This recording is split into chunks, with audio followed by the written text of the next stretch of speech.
Hello all. This video is going to be a lot different than my usual videos, and no, I will probably not be making this content regularly. That said, I want to pose a very simple question. Is Mr. Beast the Walmart of YouTube? Now, I know a lot of you are going to be like, well, what on earth does he mean by that? And I'm going to get to that in a minute.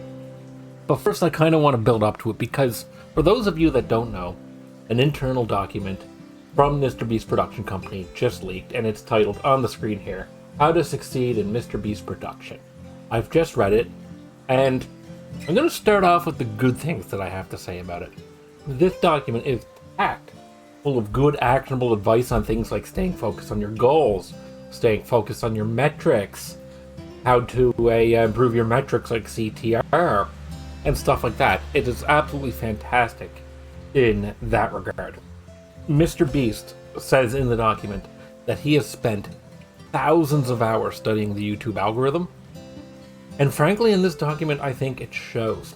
That said, when you read the document, and I actually highly encourage you to read it for yourself, it comes off as this very billionaire tech bro giving a TED Talk kind of vibe.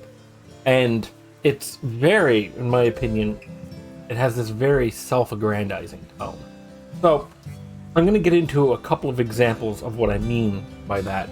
Especially because it comes off as, well, I'll put it this way, it comes off as if you read this, you probably don't want to work at this company. I'll give you an example here. Right here, we only want A players. As I type this, I realize it might not be the wisest to categorize everyone into 3 buckets, but this is how I believe we should look at everyone as part of the production team. You're either an A player, a B player, or a C player. The only room in this company is for A players. A players are obsessive, learn from mistakes, coachable, intelligent, don't make excuses, believe in YouTube, see the value of this company, and are the best in the world at their job. B players are new people that need to be trained into A players, and C players are just average employees. They don't suck, but they aren't exceptional at what they do. They just exist, do whatever, get a paycheck. They aren't obsessive in learning. D players are poisonous and should be transitioned to a different company immediately. And then he says, it's okay, we give severance, they'll be fine. It's such a callous attitude towards hiring people. Especially because, I don't know about the A-type personnel, the A-type employee that he means, but with what he says there, what it conjures up when he talks about an A employee, that does not sound like a good person to work with. That sounds like a person that's not very well socialized and kind of a little unbalanced personality-wise. You know, that's not really how, healthy people act. There's more, though. This here I want to highlight, because this is actually a really good piece of advice that he gives. One of the common themes you're probably seeing is accountability, and just double down on that. Don't take anything at face value. This is particularly important when dealing with people outside of Mr. Beast's production team. If someone says something too good to be true, find out why. If it's fishy, investigate. If you need 10,000 pillows by next week and you've called 10 pillow companies and none have more than a few hundred in stock, or the 11th magically has 10,000 pillows, investigate. Are they drop shipping? Are the pillows crappy? Does no one want your pillows? Push and get answers. What tends to happen is that people think their job is done by finding 10k pillows and just order them for us, only to find problems with them when they arrive. But it's too close to filming window to fix it. Do not overly trust people outside the company. Investigate and verify what they say, and it is your fault if they don't pull through. I actually largely agree with that, and I wanted to highlight that right quick because that is an excellent piece of advice. But go on to some of the more insane things that he says. Like, for example, nothing comes before your prios, and by prios he means priorities. When you're being assigned tasks that you should have what we call a prio list. If Ali says your prios are to get a Lamborghini under 200k, get it wrapped in anime characters, and make a custom steering wheel, then nothing on this planet is allowed to come between you and getting those prios done. If the other team asks you for help and you spend 2 days helping them and fall behind on getting your Lamborghini secured, that's your fault. If the studio is burning down and you need to stop working to put out the fire to get the Lamborghini, that's your fault. But seriously, don't let anything come between you and your Prius. Now, he does say that it's joking, but I get the feeling that it's a joke, quote unquote. Because if we combine that with what he said about team employees, it really does sound like the kind of place, and there's a lot of internal testimony about this too.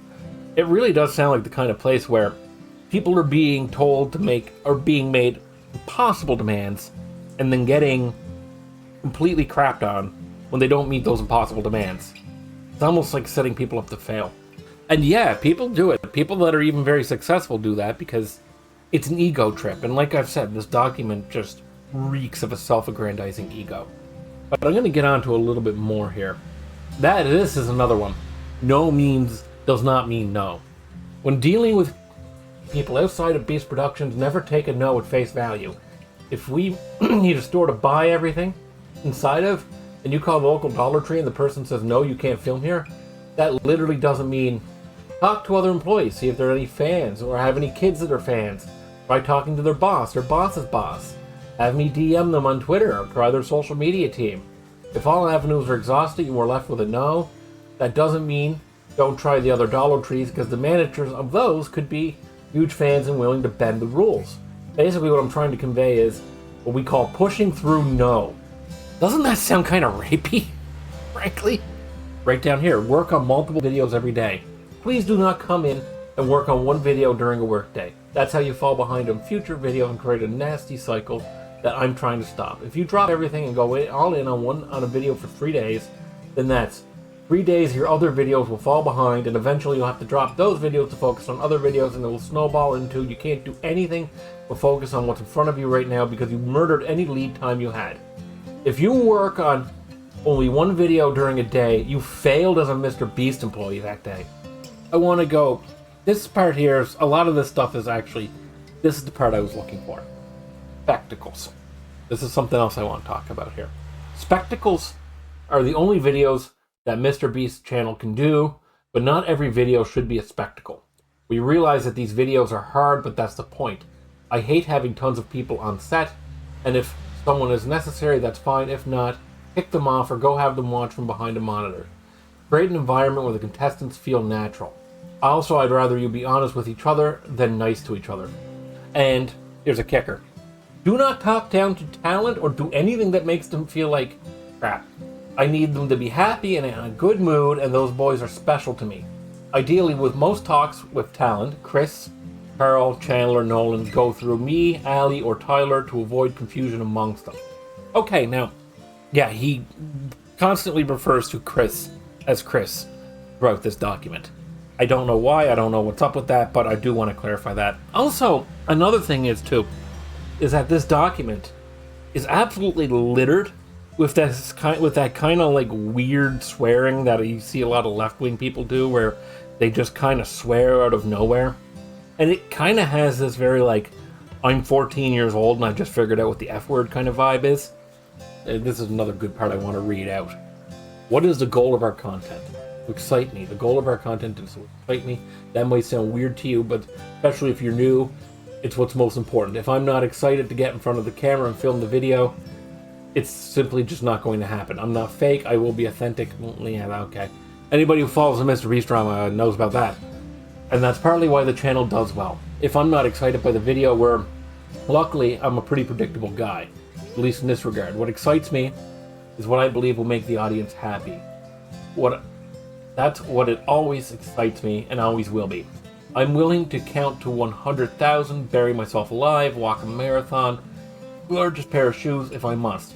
I just want to do what it takes to make me happy and ultimately the viewers happy. This channel is my baby and I've given up my life for it. I'm so emotionally connected to it that it's sad. I mean, you make a multi-billion-dollar production company as well, so I don't know how that's sad. But this is the one thing I will never compromise on. I have zero issues throwing away a multi-million-dollar video if I don't think it's up to my standards. That's a good thing. We must always be improving and innovating. Camera angles always need to get better. The pacing, the story, the jokes, the color, the lighting, the music, the props, the people, our framing, our ideas. Literally everything must always be improving and innovating, because that's what excites me. Literally what I live for, to see these videos get better and better and ultimately make the viewers happy. Now here, I want to add this part out. I'm not going to read all of it, but he says, literally anything can make good content. You can take let's take a baby doll for example. You can throw See who can throw a baby doll the farthest with their left hand out of a group of 5 people. And watching them throw a baby doll with their bad hand and funny sound effects is hilarious. You can also go the opposite route and have 1,000 baby dolls and see how many it takes for someone to throw it in a crib 200 feet away. See, that's kind of another consistent tone throughout this entire document. And this is the one that I'm the most concerned about, is that it's all about the spectacle, the whiz, the bang, the boom, whiz, bang, yeah. And that's, I want you to keep that in mind, because I'm going to get to that in a minute. And there's one last part that I want to read here, though. This is actually pretty good advice on brand deals, I'll give them that. And this is where I want to talk about, this part is the part I want to talk about right here. Understand culture. I'm going to get a little bit into this. And by the way, just so you know, I want to point this out before even getting to reading this. He spends a significant portion of this and other parts of the document too, absolutely glazing Chris Tyson. Yeah, which is something that is kind of concerning to me. He also, like I said before, calls him Chris throughout the entire document, which is interesting as well. So I'm going to read this part out word for word, and I'm going to have a little explainer after. What you consume on social media when you watch YouTube, TV, the games you play, are what I like to call your information diet. Chris Tyson, our first subscriber and the guy in the videos, is a wonder of example of an information diet being used to perfection. The dude is funny. I've never met anyone in my entire life that can make people laugh like he can. And I never understood why he was so good at it until I lived with him for a few years. Wonder if he had the Shadman poster then. The dude watches an obscene amount of cartoons and stupid shit. His eyeballs exist to inhale copious amounts of goofy, dumb, brain-numbing content. And as a result, he can quote almost any line from almost any episode of SpongeBob. He is able to draw from so much stupid shit in his head as an inspiration to make jokes and be quirky. As a result, he is hilarious. Let's imagine a different Chris. Let's say instead of cartoons and stupid stuff, his information diet was stocks and investing advice. And for 5 years, that's all he consumed. Do you think he'd be just as funny as he currently is? No. In my opinion, he wouldn't be 20% as funny. If you're a writer or a director, you really need to monitor your information diet. If your diet is not correct, you won't have a good pulse on the culture. I don't want you to be a Chris. In fact, I think that would probably do you harm. Talent needs to inhale cartoons so they can be funny. Writers need to inhale inspiration. Let's say there's a purple fruit in the middle of Australia that when eaten makes you 2 feet taller. If it truly did exist, you wouldn't have known that until just now. But now that you know of it, you can draw on it for inspiration for every piece of content going forward. That's beautiful. It can now sit in the back of your mind waiting for that one video where it is needed. It might take 10 videos or even 1,000, but eventually you'll be brainstorming a bit and think of the right one and to use the fruit for. Apply this to everything on the planet. You can't get inspired by things you don't know exist. How do you want to learn more about what's out there in the world? How do you stay up to date on the latest memes? How do you know what's going on with celebrities? How do you know what's trending on YouTube? What other creators are doing? What's popping on TikTok? Your information diet. Consume things on a daily basis and you will write better content. Now, a little bit of story time here, okay? A couple of years ago, I went to confession with an ordinary priest who was an absolutely lovely man. And at the time, I was struggling with lustful thoughts. And what he said to me is, every time you had lustful thoughts, think about apple trees instead. Now, the specific reason he said apple trees is because at the time, I was absolutely obsessed with different breeds of apple trees and stuff like that. People who know me know that eventually my goal is to get out of my own farm and have my own little homestead, and I really want to do a permaculture thing someday. And at the time, I was really big into that idea. And one of the things he spent 10 minutes pounding into my head when I was in confession with him is custody of the mind, custody of the eyes. Because what you consume through the senses affects the mind. And if you want to be a more wholesome person, then what you have to do is consume more wholesome things. It's kind of funny to me that Mr. Beast figured out this insight on his own, but then he kind of takes it the other way and kind of encourages someone like Chris Tyson, who just consumes brain rot, and that's what he seems to have, and that's what he seems to encourage. Obviously, he kind of says also you should consume other things, but that But what he wants you to do, wants all of his employees to do, is to be basically these content consumers, so they can stay up to date on all of the latest thing, while being obsessive. And by the way, being obsessive with his channel, because at one point in this document, he actually goes on to say that he thinks all of his employees should watch a minimum of 50 to 60% of his content. Which, if you know, like, he actually gets angry at the idea of hiring people who have only watched 5 or 6 videos of his. This is where I want to get to my conclusion and actually kind of answer the question that I posed at the beginning of this video. Okay, so is Mr. Beast the Walmart of YouTube? Now, what do I mean by this? Okay, let's say, for example, you want to buy a wooden spoon. Okay, there's 2 places you can go and get a wooden spoon.